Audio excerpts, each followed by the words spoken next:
Buenos días, oyentes de Aral al Día de la cadena Dial Europa.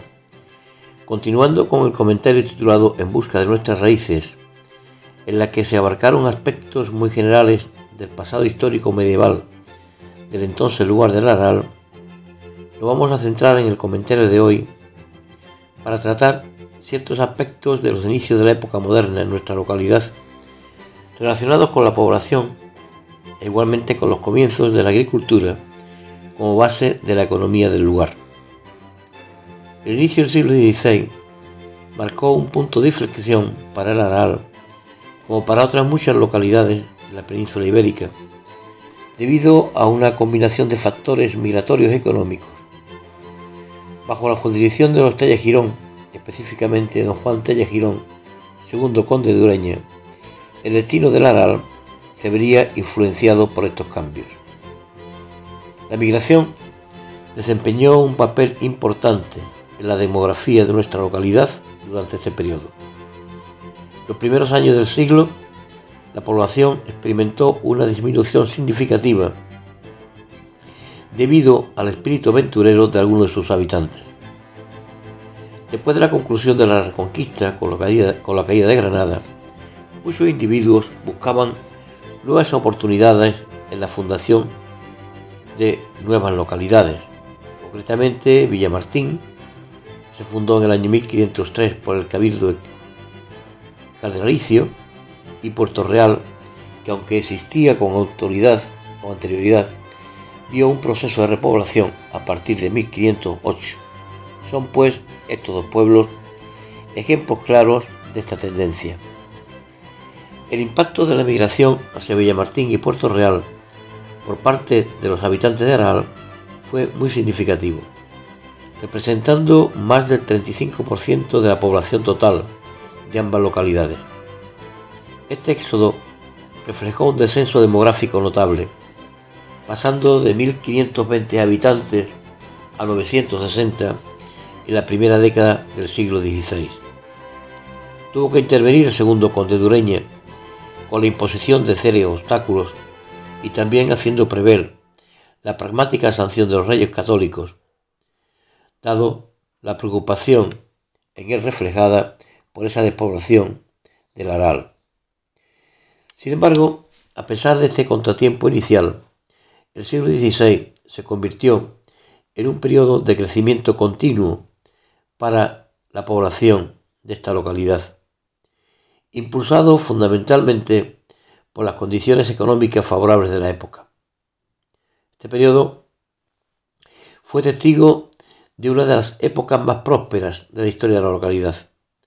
caracterizada por un aumento demográfico significativo.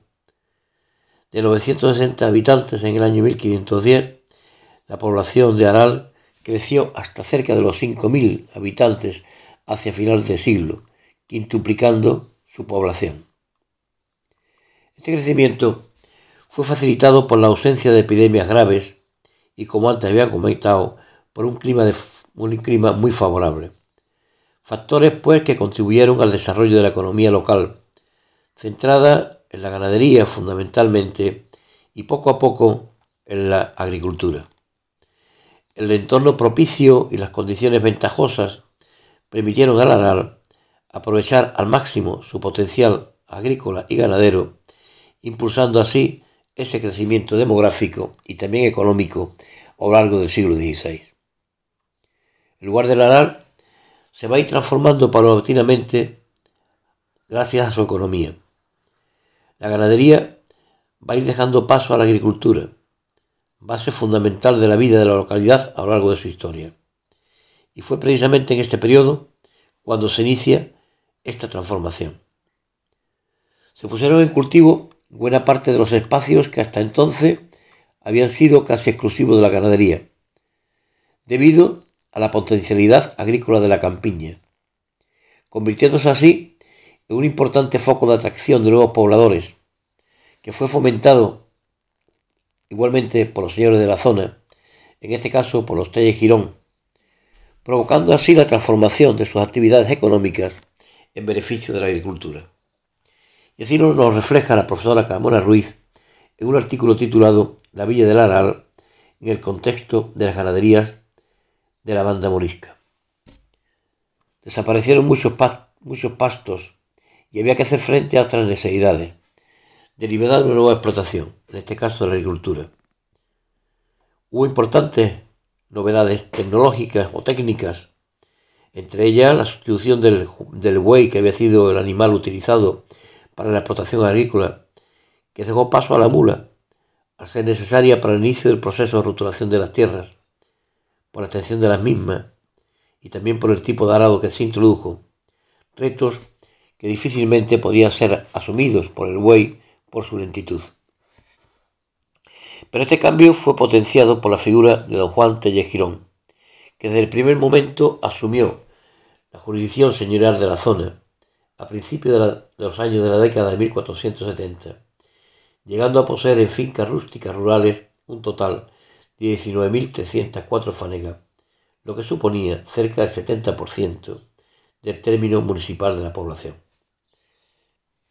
Para esta transformación de las tierras, llegó incluso a dictar una serie de ordenanzas en el año 1513, dirigida tanto a los consejos de Morón como el de Aral, sobre la utilización de los pastos como una medida más de este proceso de transformación.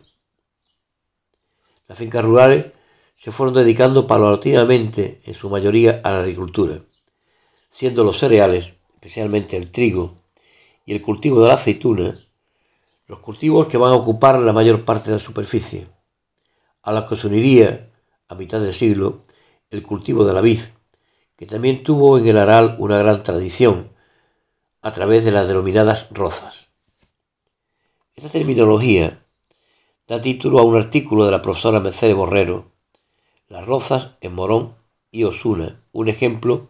de la problemática en torno a la propiedad. Las rozas se refieren a aquella tierra limpia de mata y rozada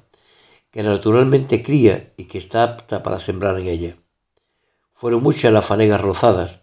después de su transformación para parcelas de cultivo,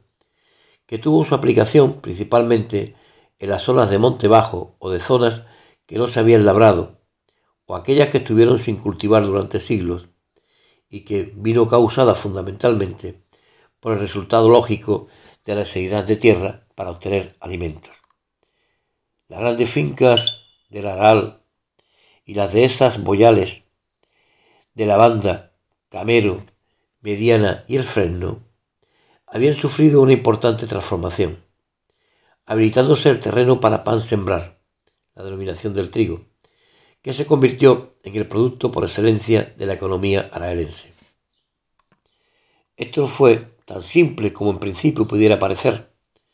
porque los vecinos de Aral y del propio consejo de este lugar no podían permanecer impasibles ante este cambio tan drástico y en tan poco tiempo en cuanto para su economía. El Aral, como así se refleja en su propia terminología y como hemos visto en el origen de su poblamiento, era un pueblo ganadero, y eran muchos vecinos los que se dedicaban a esta labor, viéndose por tanto gravemente perjudicados por las decisiones arbitrarias del señor jurisdiccional. Llegaron incluso a unirse con ganaderos de otras poblaciones, teniendo que pactar para llevar a sus ganados a otros términos municipales, en concreto al propio de Morón. El lugar del Aral ya no solo va a ir incrementando su economía con la potenciación de la agricultura, sino que, según el Padrón de las Hierbas del año 1532, analizado por el profesor Martín Humanes en su artículo Los primeros condes de Ureña y el Padrón de las Hierbas de Morón de la Frontera, el número de cabezas de ganado no solo se mantenía, sino que incluso casi doblaba a los de Morón,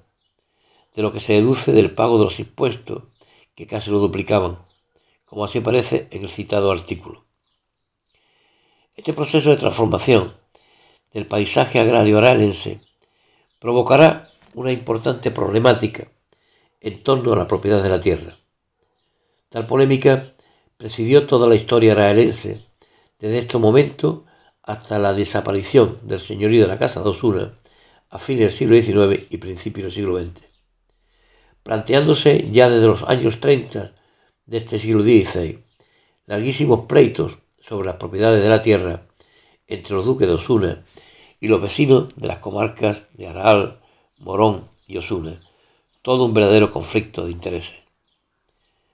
Tanto las rosas como los amplios espacios de cultivo eran ofrecidos por parte del señor a los colonos para su cultivo, mediante concesiones precarias, es decir, sin documentación acreditativa de por medio, lo que les impedía adquirir el dominio, de ahí que en cualquier proceso judicial no pudiesen aportar documentación alguna sin que mediara documento alguno de cesión. Así comenzó el proceso de cesión de tierras a los colonos, un procedimiento que cambió a finales del siglo XVI, cuando se iniciaron los arrendamientos de las tierras. Al principio, estas rozas se distribuyeron en parcelas con una variación en cuanto a superficie. Las había de parcelas de 30 fanegas hasta incluso de 200, una situación similar que se produjo también en otras localidades cercanas. El ducado de Osuna, a fines del siglo XVI y siglos posteriores, inicia un nuevo procedimiento, consistente en el sistema de arrendamiento, dividiéndose las tierras en el caso del término de Aral en 70 parcelas, cuyo tamaño era muy variado y de mayor superficie que como se inició el sistema de cesión de propiedades, dado que llegó a oscilar entre las 57 y las 1750 fanegas. El sistema de arrendamiento de tierras del siglo XVI en Andalucía, y específicamente en el Aral, estuvo marcado por relaciones de producción complejas y desequilibradas. Los arrendadores, que solían ser terratenientes de grandes extensiones de tierra, se convertían en latifundistas temporales al arrendar las tierras de mejor calidad directamente para su cultivo. Empleaban fuerza de trabajo ajena, como braceros o jornaleros, para trabajar la tierra, mientras que el resto de las mismas eran subarrendadas a pequeños subarrendadores o trabajadores agrícolas. El sistema generaba relaciones de producciones triangulares, dado donde el gran propietario, como era el duque de Osuna, el arrendador de las grandes extensiones de tierra, y los pequeños subarrendadores o trabajadores agrícolas formaban una cadena de dependencia y de explotación. Los arrendadores, que controlaban las tierras y los medios de producción, se convertían en una élite dentro de la oligarquía municipal, acumulando capital a través de inversiones en ganado, propiedades inmobiliarias e incluso en bienes suntuarios. Esta estructura económica y social contribuyó a la consolidación del poder de los grandes terratenientes y a la perpetuación de la desigualdad en el campo andaluz, como así veremos a lo largo de las diferentes etapas históricas de nuestra localidad, que comienza a iniciar un leve proceso de cambio a partir de la segunda mitad del siglo XIX y sobre todo a lo largo del siglo XX.